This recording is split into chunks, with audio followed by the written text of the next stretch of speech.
ดอกเก่าก็หาบอลใส่ไปเหยียบใส่เต็มวางไว้เนาะไม่ผ่านบุญกินข้าวเช้าทุกคนอ๋องามบ่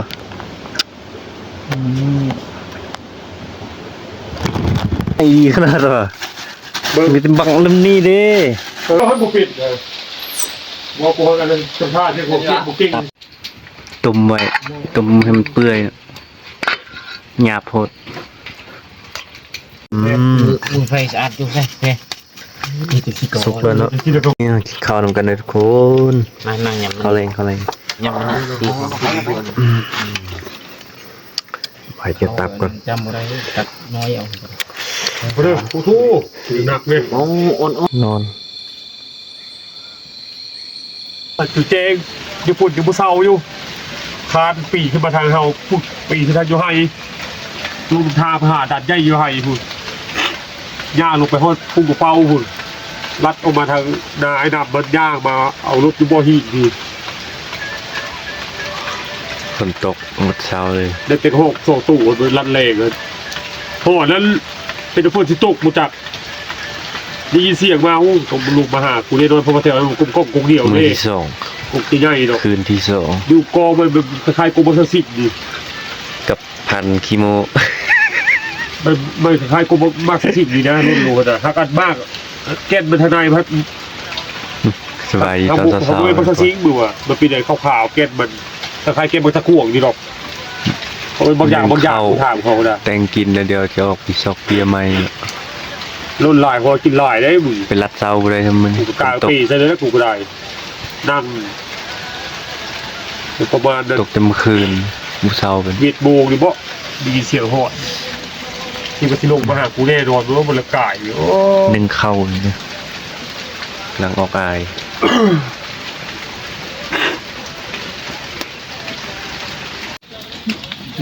ดอกเก่าก็หาบอลใกล้ครับเบี่ยวครับมาที่โลกนะครับเบี่ยประมาณ30ผมจะไปเบี่ยไม่ได้ก็คือยังเบียดครับเจ้าคอยนี่แหละโอ้หาบอลใกล้ครับมันจะสั้นแล้วอยู่บนพื้นมันมีบนใต้ใส่เหยียบใส่เต็มฝ่าต่างไฟเอาต่างไฟไว้ต้องทุกอย่างเลยดิเปลี่ยนเงินมาใส่ทุกอย่างไว้เนาะถ่ายน้ำรุ่นซุ่มนี่ทุกคนเราจะล้างไว้เนาะไม่ผ่านบุญล้างไว้บ้านเฮ็ดกินครับย้ำบุทานจะพาไปหาเบียร์ก่อนเผามันไหม้เป็นเลยจะพากันไปหาเบียร์นั้นเวลามันจะเสียเวลาละเริ่มสวยละตอนนี้ก็7 โมงยังละแต่เฮาสิคั่วแล้วก็ใส่ไว้เนาะใส่ไว้บูทาอันคั่วก็ได้เนาะหรือบูทาฟักก็ได้เนาะแต่ใส่ไว้แล้วก็บ่ให้มันอันนั้นก็พอละมาตอนสวยหรือว่าตอนแรงเนาะจังสิอบเอาเพราะมันต้องใช้เวลาโดนหยาบได้เบิ่งนี่หิงหลายบาทอบแซ่บนะที่ผ่านบุญเฮ็ดนี่ยอดในเรื่องอบนี่สิบกระเล็กโอ้ยฝนก็ตกว่าทุกคนเอ้ยนะออกไปลัดเสาจนบ่ได้บรรยากาศอยู่ป่าอยู่ดงอากาศก็ดีเลยเย็นซะ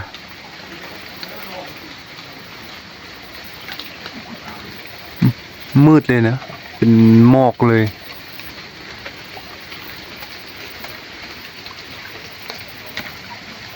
เดี๋ยวเราจะไปต้มมี่กิน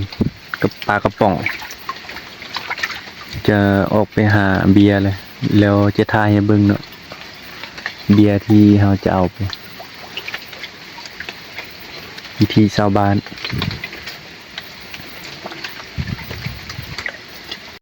กินข้าวเช้าทุกคนมากินข้าวนำกันปลากระป๋องต้มมี่ปิ้งปลาแห้งกระปิงสิ้นหมูยิงใดเมื่อกี้หมูปลาหมูน้อย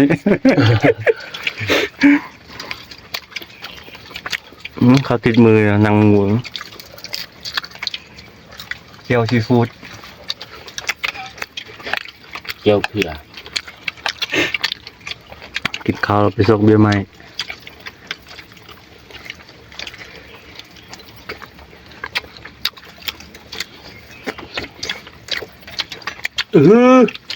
เอาไว้มื้อแรงวะ อย่างสาวพันวะ 9,000เนี่ยเอาไว้มื้อแรงวะ คือมะเร็งเอา นุ่มจะเปียกปากอีก ตอนกลับมาหนาวๆนี่ครับตุ๊ดเลยเนาะทางกายอุ่นดี อย่าเอาไว้มื้อแรงจะมันเหลือน้อยเนาะไปกินมันก็เพิ่นกระทืนอยากกินไปหมดบัดนี้นะ มันก็ยังซีดตัวเมื่อวานนี่เนี่ยยังเมาซึมอยู่ ยังซึมอยู่ จะพอเนี่ยคมจะได้ตาแท้เนาะ อย่ามาไปตีว่าเมาโคมมาว่ะ ผักกับ บอกกับเจ้าจะไม่มาเมียงผักหนึ่ง หมูเชื่อน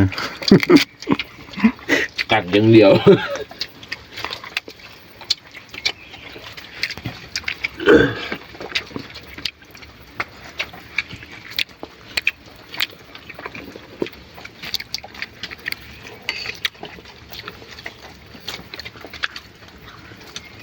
มือนี้เขาเอาแม่ครัวมา3 คนมาทั้งมือนี้เป็นไอ้ปิ่น 6 คนตี้คนยังอีกนะนี่ 6 คน นี้ เนาะ6 คนให้ปิ่นก็3 คนอืม เหลือ3 คนเอาไว้ท่านสวย ส่ง3 คนนอนไปก่อน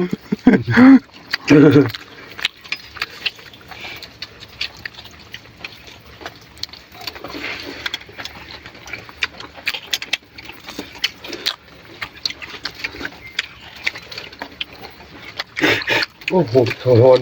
อย่ามาเศร้ามีแห้งมีเองเลย สักแกงไงวะ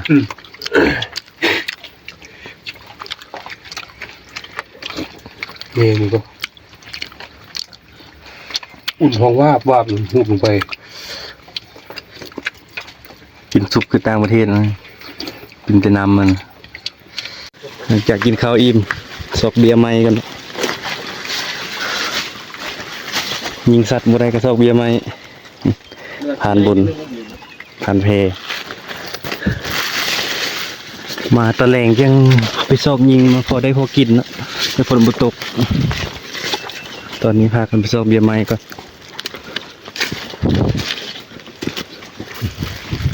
สลายมักออกน้ำครีมทาง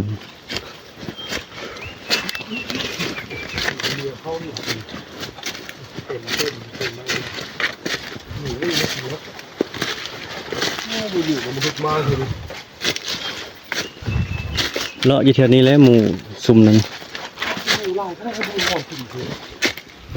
ถ้าใส่มันเป็นเพื่อนหินเป็นหินหุ้มมันเป็นข้ามหอนเนาะ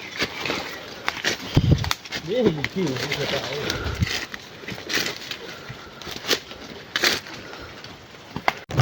นี่เนาะทุกคน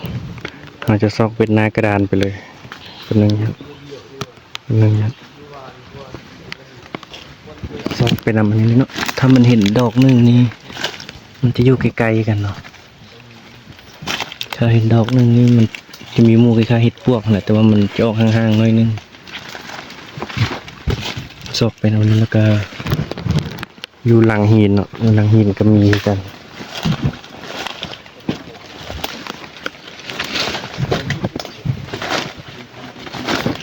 ค่อยซอกไปเนาะเพราะว่าสีมันก็คล้ายกับใบไม้เลยนะใบไม้ยามนี่มันก็เปียกๆสีคือกันเลย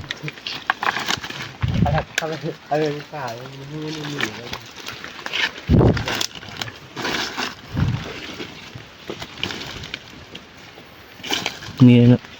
ชีวิตในชนบทเฮามาหาอย่างหนึงบ่ได้เฮาก็หาอย่างหนึงเนาะมันเป็นที่ชาวบ้านหาของป่าของดง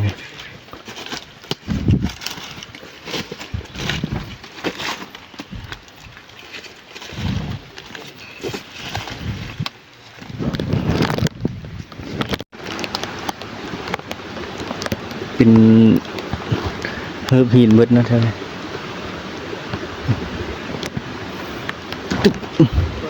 โอ้เห็นละนี่ทุกคน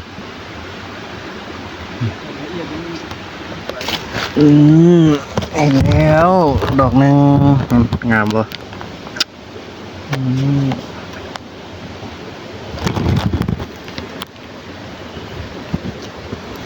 เกี่ยวทางหากมาเลยเนาะจนได้น้ำหนักดีนี่ไปแล้วเบียร์เสียโค้งเนาะบางเขตเกินคุณรูนางอัว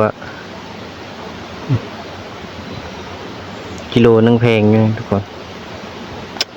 มันเนาะจบแล้วไปไปถึงกันเลยเนาะเดี๋ยวเราจะซอกอ้อมๆแถวนี้เนาะมันน่าจะมีอีกเนาะอ้อมๆแถวนี้แหละทุกคนเราจะเบิ่งดีๆ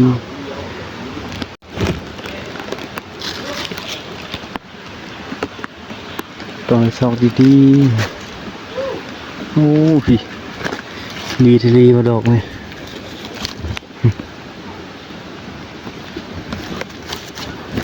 มันสีก็คือใบไม้ครับคนบ่เบิ่งดีๆบ่เห็นเด้อ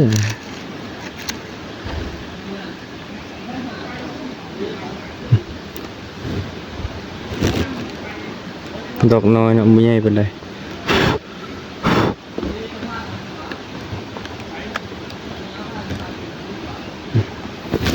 หาต่อเนาะอ้อมๆแถวนี้แหละทุกก้อนหินก่อนเลยโอ้สอกมาหากะกลับเนาะน่าจะได้อยู่โลนึงโอ้ตัวนี้ง่ายดีขนาดว่ะมีแต่บังลำนี้เด้เจอในนี้จะรอดมั้ยมันได้ไวแท้โก น่าจะได้อยู่โลปลาย2 โลล้วนนี่ บ่ฮอด คันโลปลายนี่ฮอดเนาะหนักเติบ บ่ต้องเลย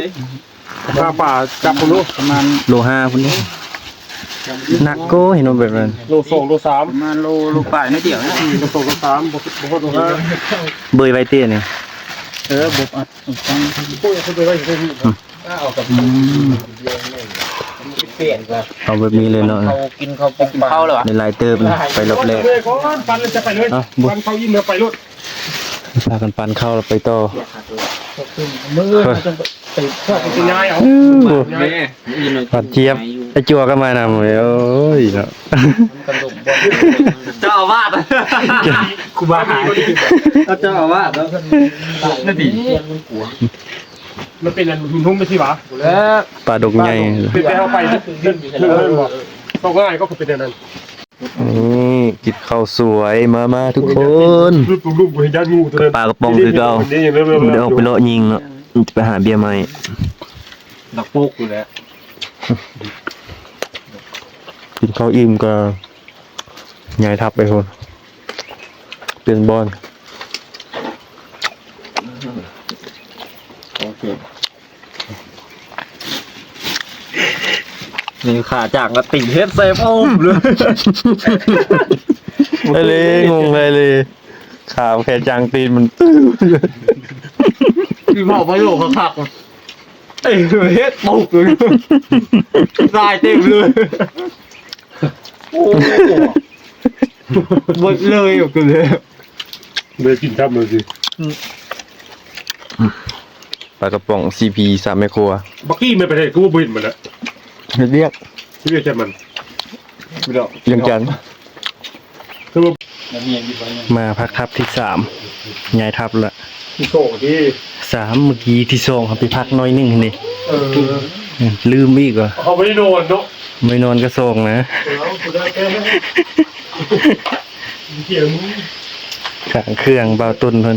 มึงโยนที่เป็ด ผ่านตุนวันนี้ยิงนกจากบ้านมื้อนี้ฝนตกมื้อเช้าเทื่อตากเครื่องไว้เลยเปียกเบิดเครื่องนี่สิอบโตนี้กินยิงลมแต่มื้อเช้ามันได้อบ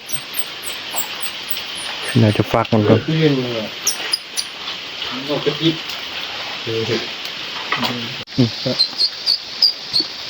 บัดฮะทีนี้เอ้าบัดถูกคือว่าฆ่าลูกเลยกันโอ้คนเลยที่หลังไม่เป็นไม่ใช่ไม่ได้ตัวนี้กับพี่เขาปิดเลยว่าคนอะไรชาวบ้านที่ผมปิดคือรูปเป็นรถกับพวกเราคนทุกใบที่ไปกันไปสแกนจะสแกนนะ ตุ่มไว้ตุ่มให้มันเปื่อยหยาบโพดตุ่มไว้ก็ไปเลาะยิงมันนี่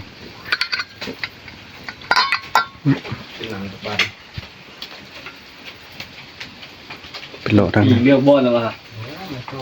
อ๋อเดี๋ยวสิเลือกบอลละ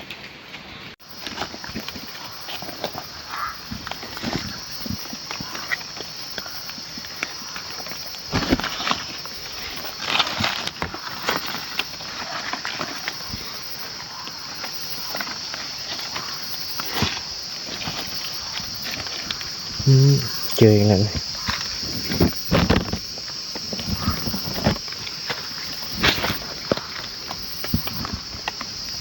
น่าจะหลบเอาเลยนะเอาทางหากมันเลย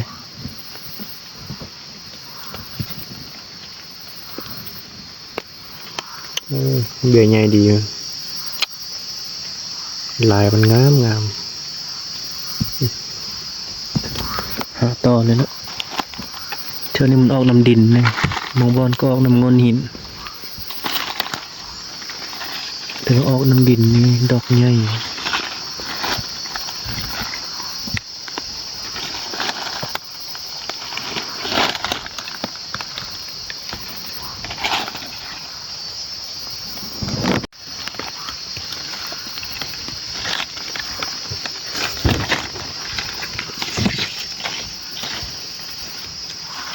ต้องในเบื้องดีๆนะค่อยๆเบื้องจังสิเห็นมัน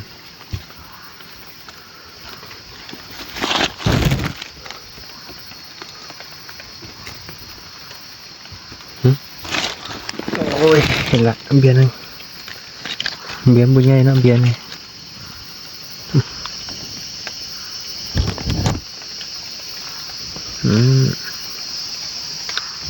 ซอกบริเวณอ้อมๆที่มันออกไกลกัน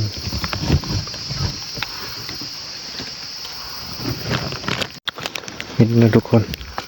3-4เบียร์อยู่ไกลกันเลยมีเบียร์หนึ่งอันเบียร์หนึ่งมีเบียร์หนึ่ง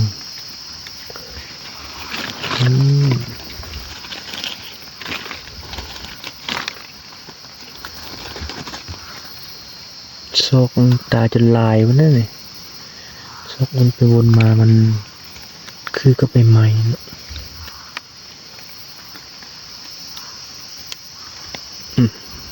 แห้งได้หากมันลายแห้งดี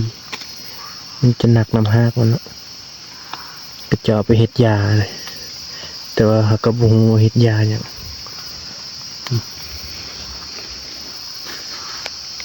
ซอกต่อนะเดี๋ยวนี้น่าจะมีอีกถ้ามันออกลายไปสิมันใกล้ๆกันเนี่ยแหละ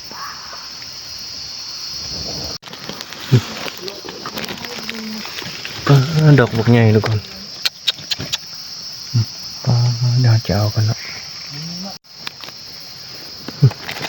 ดอกบกใหญ่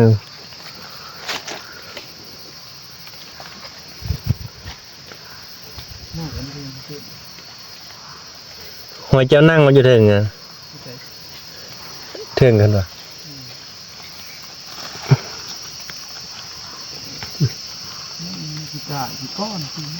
อันนี้ใบมันล้น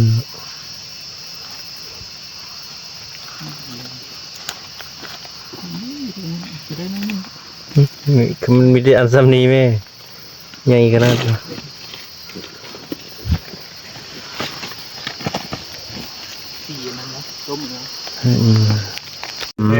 มือไฟสะอาดอยู่ใช่ไหม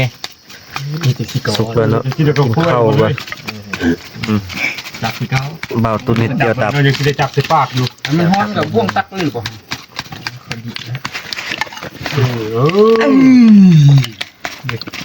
กินได้เลยผมแห้ได้ดิ จำแล้ววะ กินดูนะจับเลย ตู้ จังเลยตัวเลขครบกันแล้วว่าอยู่โดนไปแล้วว่าแห้งสิเสียบ บ่วงตัวปากลายจำแล้วบ่วงกูวินลาย ต้นล่างมาก็หลายอยู่นะ ครบพอดีครบคนนะบ่วงนี่เดี๋ยวเท่านี้วะ จากอันนั้นเนาะ ปีเลยฮะ อ้าวบวงมันก็หลายไปบริษัทกูกระป้าไว้นี่ก็ดี เบา เล่นได้หรอวะ เดี๋ยวพอละพอละ การ1 2การ1 4 5 บวงยาวสูงเนี่ยสั่น อยู่คน เนี่ยกินข้าวนำกันเลยทุกคน นั่งยำ เขาเลย ยำมันตี ใบ ผจะตับก่อน จำบ่ได้ตัดน้อยเอา มาเด้อผู้ทู่หนักเลย โอ้อ่อน นะไปเดียว อืม แม่นว่าเนียนตี้ มาช่วงลงที่นี่คือมันจะชิ้นท้องกันกันเลย อิดนวล เอาโอ้เดี๋ยวหนัก แรกๆเรากิน คุยกันนี่จะโดยนี่กูเย็นดิ เนี่ย เอาเย็นต่อซะ จะจับ เดี๋ยวไปบุกคุยมือกูนัก หัวจะเข้ากัน หนักกูเนาะนี่ไรกูเนาะครับเนาะ มีแหงแกงก็ได้ ได้ยิน บ่เรามึงเตรียมมือจับนี่มันติดกินนี่จอกล่องบ่ได้ เดี๋ยวนี้ให้พูดเลยก่อนไปเจอที่ไหนให้เขาเย็นเองกูดีแล้วให้เขาหันซะกันนะครับพวกก็ไม่นึ่งกูได้เขาถ้าข้าวกูเย็นล่า ต้องรู้แล้วเค้กขาว พวกเขาเบื่อหลายคน อืม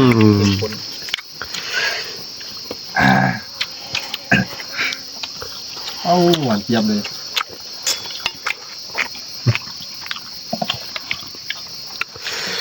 โอ้องค์มันทองเลยว่ะ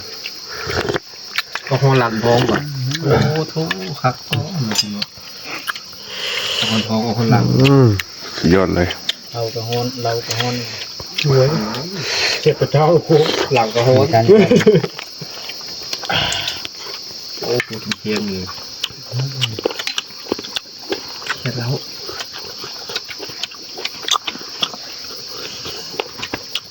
เขาถืออยู่นะครับ แค่ข้าวเดียวหมด วะ ให้ลูกนะนี่มันหมูเดี๋ยวจะกินหมดเนาะ เจ้ากระเทียมน่ะจับกระเทียมดิ หนังข้าวหนังแป้งไว้เนี่ย จับกระเทียมบุ บ้าน ษ นั้น เลย บ่พอดี เป็นไร บุเสื้อหลบไปไหม เป็นมีน้ำมันกระติกใส่เจ้ากระเทียม ยังบุเสื้อเขาอีก บ่อุติดลองให้ดูไง อะไรเพื่อนเลยมันถม หมดแล้วบอกว่าบริษัทมันเป็นจุกเข้ากินแต่หมู เจ้าก็หกตัว เออ ตัวห้านะตัวตอนนั้นน้อง มันจะคือเก้านะครับเอ้ยมันเป็นน้ำมันกระเทียมก็ได้ จะลองเฮ็ดก่อนแล้วนะ แล้วก็ เขายังเฮ็ดก็ยังคิดมันก็บ่นะบ่ติดแล้วมันก็ไข่ เนาะ ไข่ก็เก้าหลาย ใครก็เก้าอยู่เลยดิไม่ได้เขาเข้าเอ้ากูว่าเป็นมูมันมันดิว่ะ มันก็ว่าบีอึ้งเนี่ยหัวกระเทียม อย่าไปกินมันเดี๋ยวไว้ทามือมันติดอีกกันเลยเอาตีมือกินข้าวอู้ทู่กินข้าวไปอย่างเร็วเลย เอาตัวโคจี้เลี้ยวว่ะ เอ้า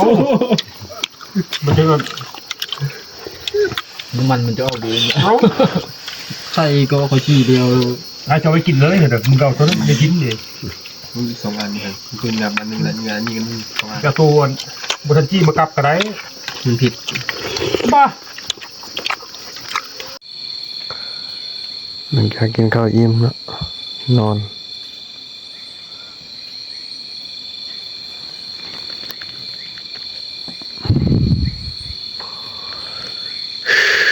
หมกลงไหลวะ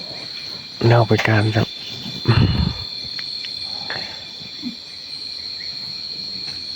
มีแต่เขาผ่านตุนออกไปผ่านไปติดตามเนาะว่าจะเจอสิมาบ่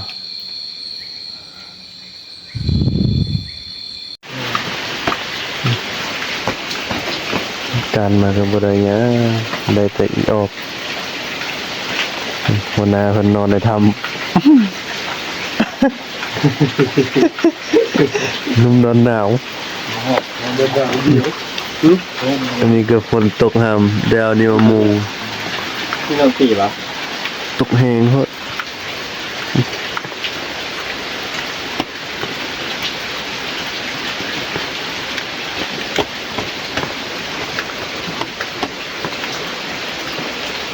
เวลาลงตัวที่เย็นเย็นสุด